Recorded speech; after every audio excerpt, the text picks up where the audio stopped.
The time is now. Welcome, my friends, to the Time is Now podcast with Dr. Slava Shut. I am Dr. Slava Shut. I'm a doctor of physical therapy, entrepreneur, CEO. Here we talk to real life entrepreneurs and get to know them and how they had individual success in their respective fields. So there's no time like now. Let's go.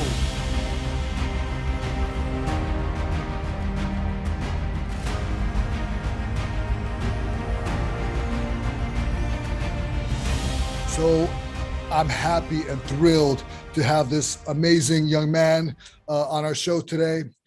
I want to welcome today guest Jake Claver. He's an entrepreneur, investor, a bodybuilder. Jake has his own website called beyondbroke.com, where he is aiding those in pursuit of knowledge to understand and propel themselves in the world of finance. Hello, Jake. Hi, brother. So I guess my entrepreneurial career started when I was in college. So I was going to UNT for my finance degree, which I didn't end up finishing, but I'll get to that later. I started a trash valet service. So wow, what is that? So yeah, no, most people don't know what this is, right? So was living in the apartment complex and I had to take my trash down to the dumpster every day. And I was like, man, this sucks. Like, I'm on the third story. I really didn't want to do it. Sometimes it would be raining. And I was like, you know what? Like, there should be somebody that does this for people that live here, right? And so I looked it up and it was already a thing.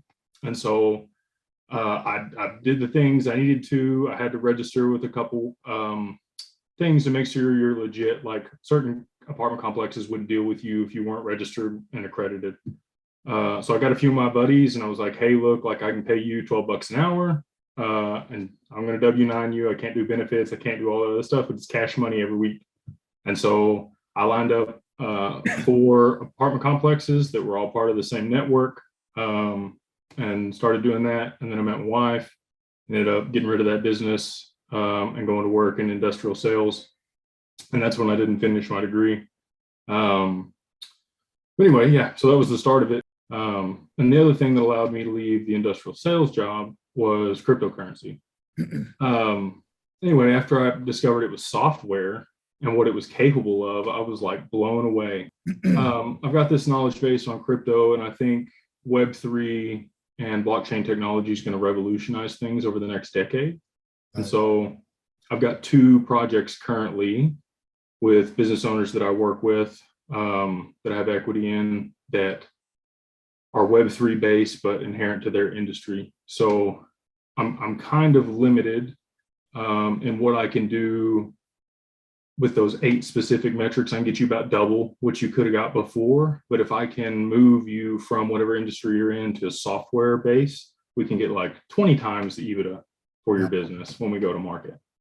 So that's the idea behind this and those 2 ventures. But yeah, that's and let me ask a question. So what are your biggest businesses or types of businesses that get that kind of return on their sales? So just to be transparent, I've not gone to market with anything yet. I currently have 1 business that I'm working with that is on the market.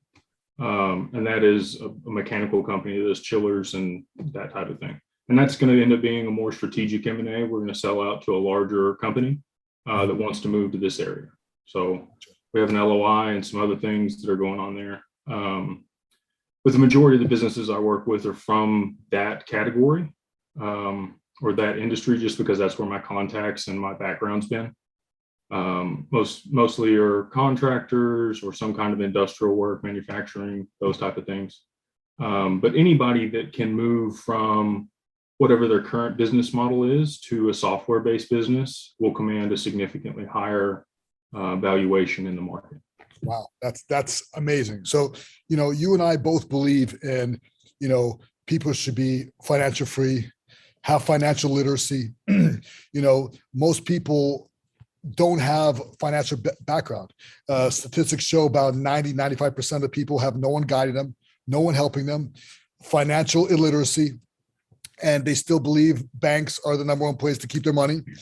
at 0.02%. So, we're institutionalized in our head. That's, you being a crypto guy, decentralized finance. People are still thinking that centralized banking is the way to go. We're indoctrined, we're taught. Right. So, what made you build your website and the name beyondbroke.com, and what inspired the name Beyond Broke? So that's more of a passion project for me. I do promote myself, so work with businesses on there, but all the courses on there are completely free.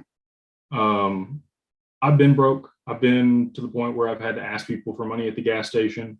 And every time somebody asks me for some money at the gas station, I always help them out because I've been in that spot. But to your point, nobody teaches you in school, and unless you have wealthy parents, you really aren't a good custodian of money or really understand how it works. So I built that website so that I could help people go from zero to investing. Okay, so I'll back up. The first thing you're going to want to do is invest in yourself. Right. The more skill set you have, the higher income you can create. And then you're able to invest that excess income into something. If you can live on, I live on less than 20% of what I make. Most people can't do that. Our home's paid for, cars are paid for, but that's on purpose, right? So, but that's what I would, think people should do. Take what you have for investable income after you tithe, and give the rest of it to yourself. You should at least be able to pay yourself instead of your taxes or the IRS the same amount, right? So if you can take that 10% of your income and start taking courses or doing other things to improve your skills or your network, like we're both in Apex together, which has been a fantastic investment for myself. Masterminds are fantastic. Whatever you can do to pay for a mentor that'll help you along, that's where you want to be, is a great investment. But once you have that, if you can generate higher income and start investing that income, the money's going to work a lot faster than what you can. Absolutely. There's no better investment than you. Nobody on the planet can be better you than you. If you don't believe in yourself and what you can do, you're already behind the eight ball.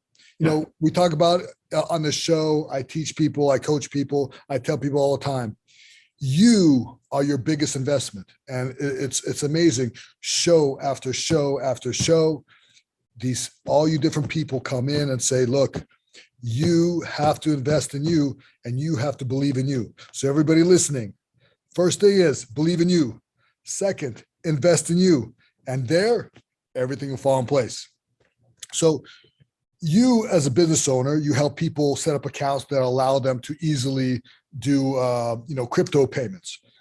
And as a business owner, some say, well, that's kind of risky. So how do you deal with crypto skeptics? And if I was a skeptic, change my mind. Okay. So let's say you're institutionalized and you believe the bank is the safest place to keep your money. What has the cost of homes done in the last year? 40, 50%, double in some areas, right? That's your money losing value. It's not that those things actually go up. It's that we've printed more currency into existence and it costs more because there's more dollars floating around. It's a supply and demand. So if you're not earning at least what they're printing on the other side, then you're losing purchasing power every single year. Is investing risky? Yes. Have I lost money? Yes. Have I made a lot of money? Yes. So, but you got to pay your dues, right? Not every investment's going to be a win. And anybody can make money in a bull market. So I just want to make that clear. Like, I don't think I'm special. I don't think I'm smarter than the next guy. I think I just might have different data than some people. And so to change your mind on why cryptos, it is currently risky and it is currently volatile. So why would you want to accept crypto payments? Well, there's a few reasons. there's social tokens. So people like Dogecoin or they like Bitcoin or whatever it is. You're going to attract those people into your business by offering crypto payments. It may not be a large amount of people, but there are about 40 million people in the US that currently own some cryptocurrencies. And sometimes they want to pay with it, right? And you're going to need to learn how that system works before other people. Over the next 18 months, you're going to have a cash address, just like you have an email address. And it's going to be tied to your bank accounts. It's going to be tied to your crypto wallets. And anybody will be able to pay you with anything they have to that address. Just like you send an email from any, if you have Hotmail and I have Yahoo, I can send you an email. You don't have to have Yahoo. What I tell people most of the time is, you have PayPal, Venmo, Cash App. How come I can't send you a payment from Cash App to your PayPal? They don't talk to each other.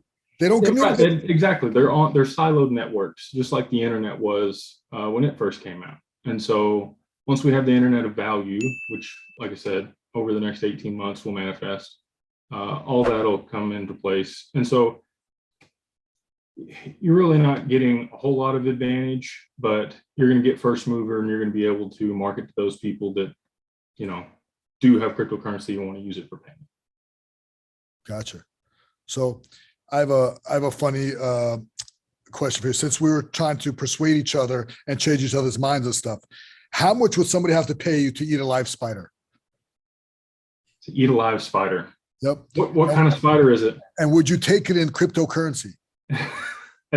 Yeah, I would. See, this guy's a moneymaker. Like, this guy's like, first, like, hell no. He said, well, what kind of spider? He's analyzing the risk benefits. See, this is a financial guy right here. Ongoing risk assessment at any time. Yeah. Boom. What kind of spider? What are we talking about? How much are we talking about? Can I take crypto? I mean, these are legit questions, man. There's a lot of factors in that question, man. There's a lot of factors. So what would your workout routine be if you survived the apocalypse, the mythical apocalypse? Well, all the gyms would be completely vacant, right? So I would have a playground. You don't have to wait 4 hours for the guy reading a magazine on the bench press for 2 hours. Or on his phone. One set every 35 minutes, or the girl taking selfies by the machines. Yeah. So you would have all the run to yourself. Yeah, I would love it, man. I go in the afternoon. Well, so even when I can afford my own personal gym, I will still go to a commercial gym.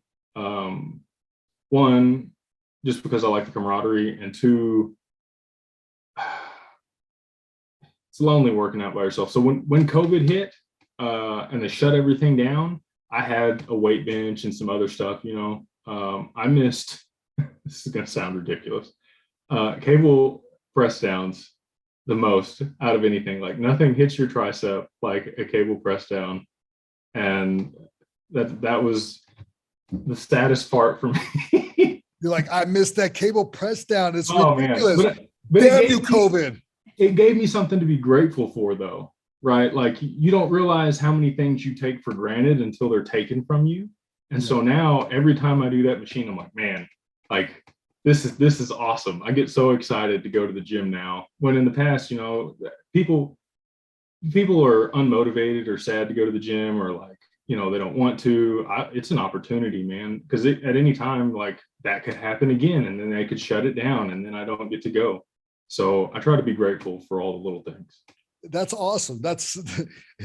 You'll be the buffest dude after the apocalypse with your press down and everything else. That's fantastic. So with the advent of Web3, the Metaverse, do you think it will have an adverse effect on people's overall health and fitness? Well, you're already seeing it, right? So people already spend so much time on social media, consuming data, eating bonbons, sitting on the couch, and their social interaction with people is through the internet. It's not physical. We're on Zoom right now. Blessed to be able to do this with you, because we wouldn't be able to other than this. You're in California, I'm in Texas. But to that point, I schedule time each day for physical activity. So I go walk every single morning. I'll go walk with my family in the evening. once we get done with this call. And then, I train 5 or 6 days a week in the gym. But, and I think that's what it is. I think people just need non-negotiables or something that they look forward to, that's physical. So some people like to play baseball, some people like to play basketball, some people like to go run. Everybody has their deal, but as long as you're moving, I think it could be beneficial. But as far as Metaverse's effect on it, I think you're already seeing it. But I will say this, there are some tokens and networks that actually reward you for physical activity. So some people need a monetary incentive, right? Sometimes I'll run specials where I'm like, hey, look, it's a 6-week boot camp, but it's free, but you pay me 500 and you get the 500 back after the 6 weeks if you hit your goal, right? So people put up some money and they bet on themselves. With this deal, so they have step-in and they have sweat token, and you actually get carbon offsets. So if you can prove that you walked instead of took a vehicle, they'll pay you their token. Wow.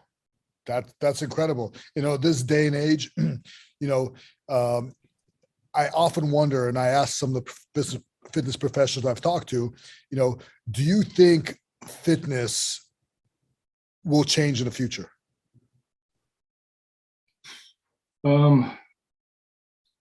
In what way? Anyway, it's interesting that you say, I heard there's games that earn you tokens. You're telling me that there's like physical fitness activity that earn you tokens. I mean, that alone, I've been working out most of my life. No one's paid me jack for anything, So it's funny how we have some incentive and we're going to the future with these kids who are a lot out of shape because they're on computers and TikToks and all that all day. Can you imagine if they actually get the incentive to start working out more and doing stuff with tokens? Yeah, they'll gamify. They'll gamify everything. You'll also just get paid for your data in the future. So I don't know if you're familiar with Brave browser. No.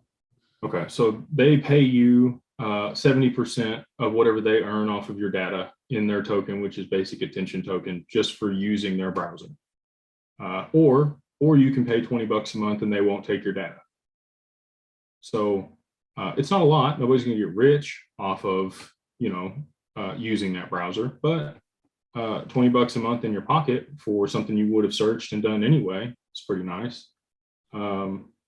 Facebook is going to do this. They have a cryptocurrency or a stable coin that they originally launched called Libra. The US government shot it down because they have 3 billion users on their platform. They'd be their own nation state. Yeah. But they will launch it. They've rebranded it to Diem. And I think all of these networks in the future. So Web3 is you owning your data is what it is.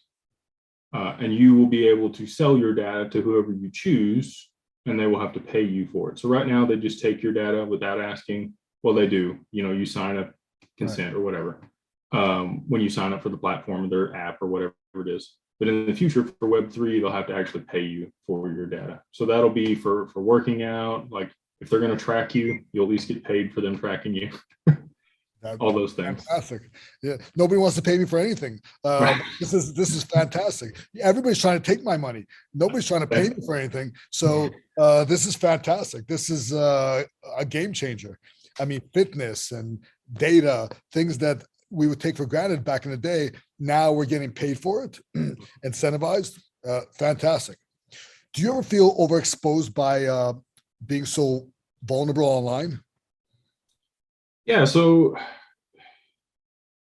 if you're doing anything, you're going to have haters, right? People are going to come at you and you're going to have backlash. And if you have an opinion on anything, there's going to be somebody else with the opposite side, right?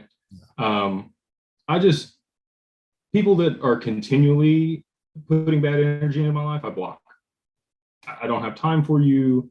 I'm going to surround myself with other winners. And if you've got the time to belittle me online, you got too much time on your hands. I've never been belittled by somebody doing better than me, unless it was constructive criticism, right?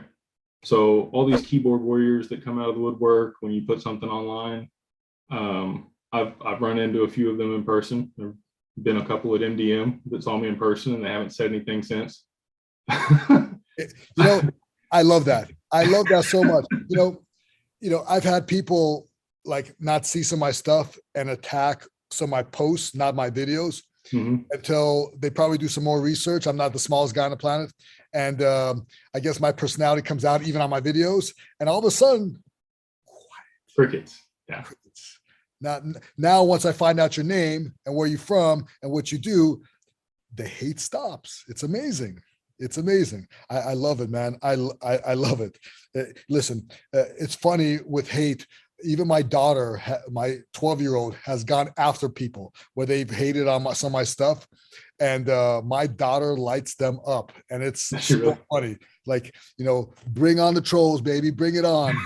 I can't wait to see what my kids or somebody like responds to. I don't even have to, although I've responded to a few people with.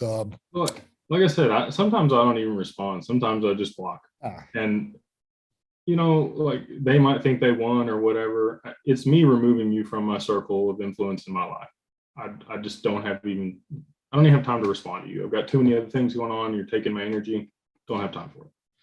Like you said something amazing. You said nobody more successful than you has ever trolled you.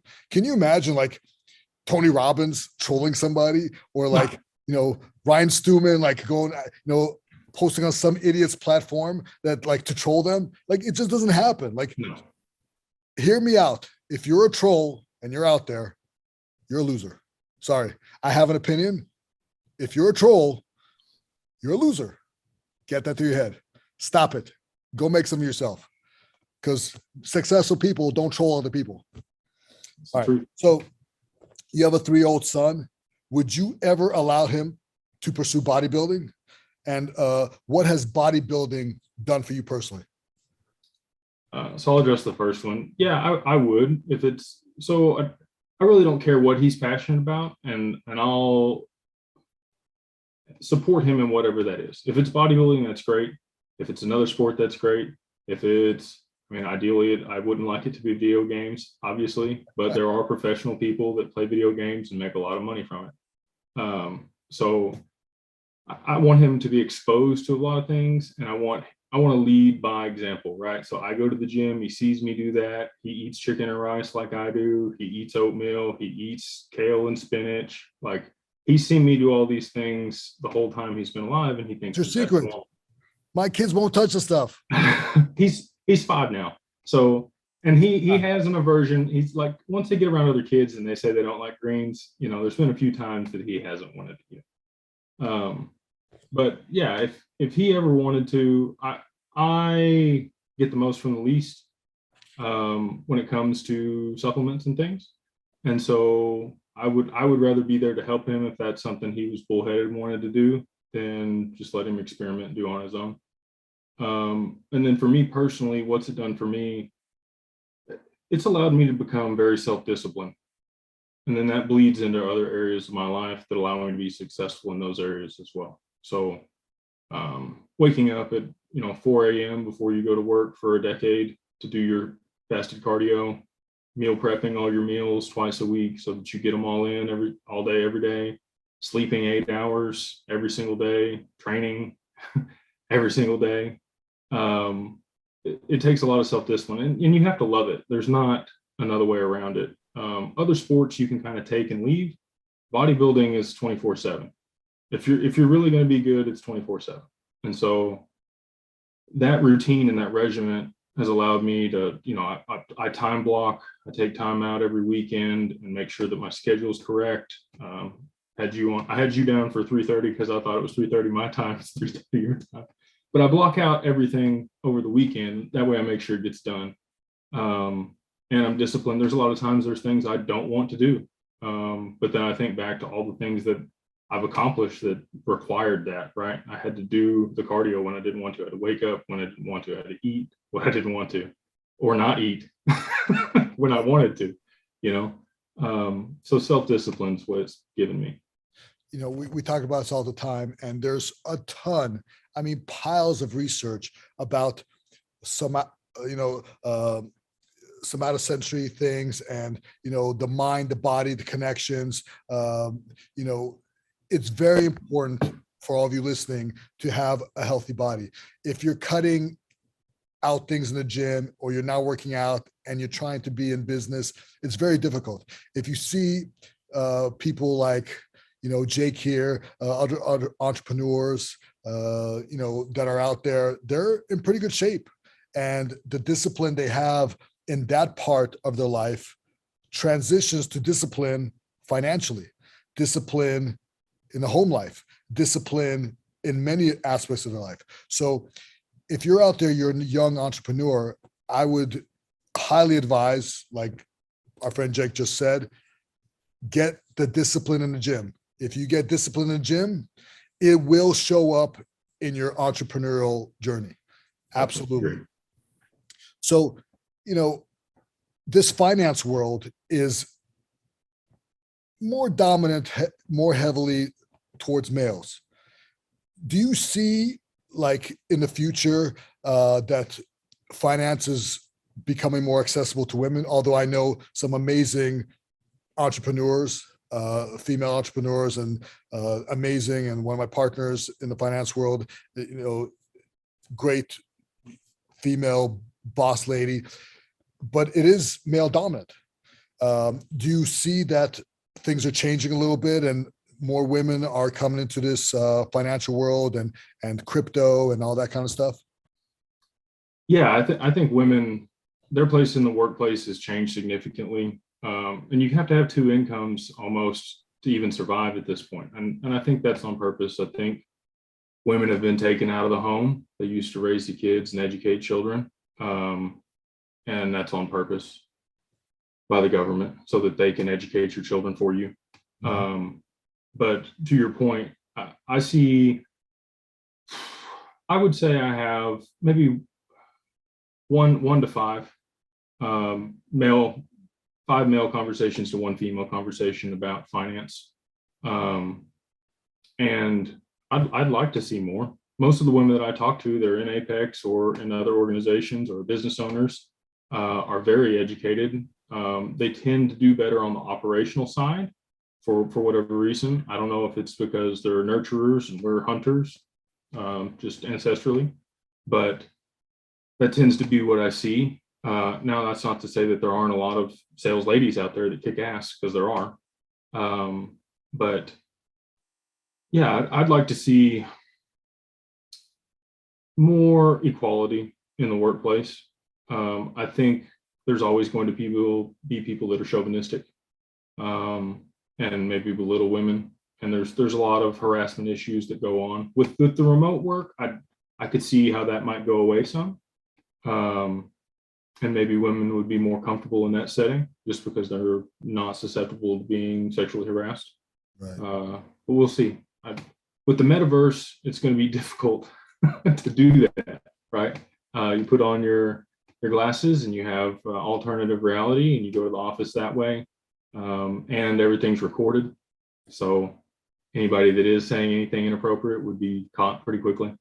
Same thing on Zoom calls now. It's pretty apparent if there's inappropriate language between two coworkers. But yeah, there's multiple people on Twitter I've seen that have made significant sum of money in crypto or finance that are females. That's beautiful. That's amazing. All right. Well, thank you, Jake. It's been amazing. Be sure to like, comment, and subscribe if you're watching us. If you're listening, make sure to rate us on Apple Podcasts, Spotify. Thank you for listening to The Time Is Now. And remember to tune in every Friday, 8 a.m. Thank you, thank you, thank you. And thank you, Jake, for being with us. You're awesome. Hopefully all the information is out there and people can find you and get a hold of you. And if everybody wants to get a hold of you and me, whatever, we have ways to get a hold of each other. So it's awesome, man. Enjoy the thing you have coming up. And it's been a pleasure. Yes, sir. Loved it. Thank you for having me. Thank you. Thank you. Thank you.